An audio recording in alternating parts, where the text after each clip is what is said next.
Hi there, so it's Jo Metcalfe, Greener Growth, back at Riverwalk School, which is a school in Bury St Edmunds for disabled children, and we've been working at this site on and off now for the last year or so, and what we're doing here is just a little extra project that they asked us to do.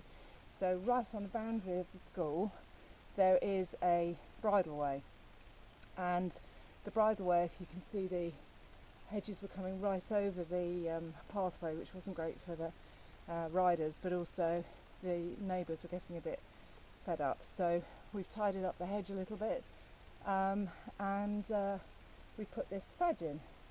Now, fedge is a cross between a hedge and a fence, and it's live willow.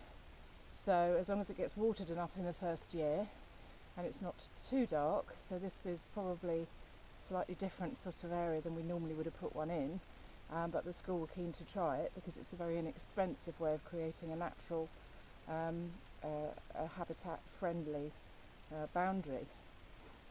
So normally you wouldn't have to trench it, which is, as you can see, digging this trench along here and then enriching it a bit and then filling it in again, but because this is a bit darker and because there's roots of the hedges here, we decided to trench it, enrich the trench with some leftover manure that we had, and then fill it in. And then we've got a couple of recycled bowsers, agricultural bowsers, that we're going to put in their little copse here, and then we're going to feed those bowsers. The water will come back down along the base of the fedge with a drip feed.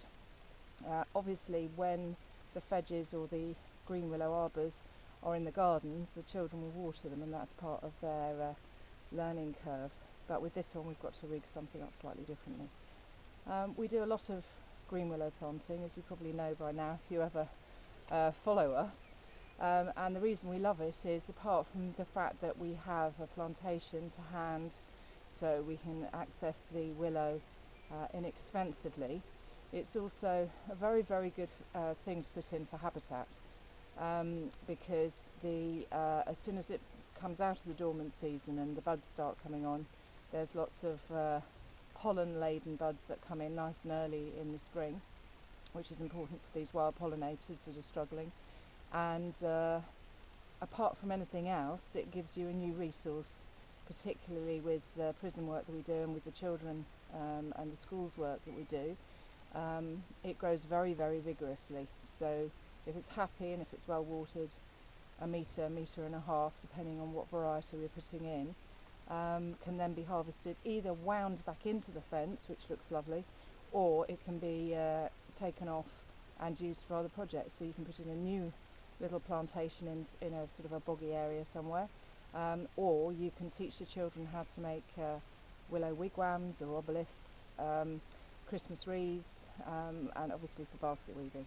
So we love it, and I think it looks absolutely magical down here.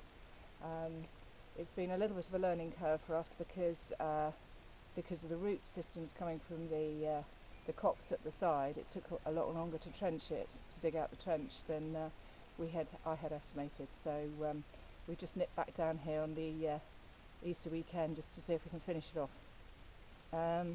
So yeah, it's a lovely evening, and all the May blossoms coming out, and we're nearly finished. So keep watching, and we'll do another video soon on one of our other projects. So most of the videos so far have been about our heritage orchards and our willow work, because obviously it's that time of year when that's what we focused on, but there's a lot more variety going to come across that we'll be introducing you to on some of our other sites over the next few months. So keep watching us, keep following us.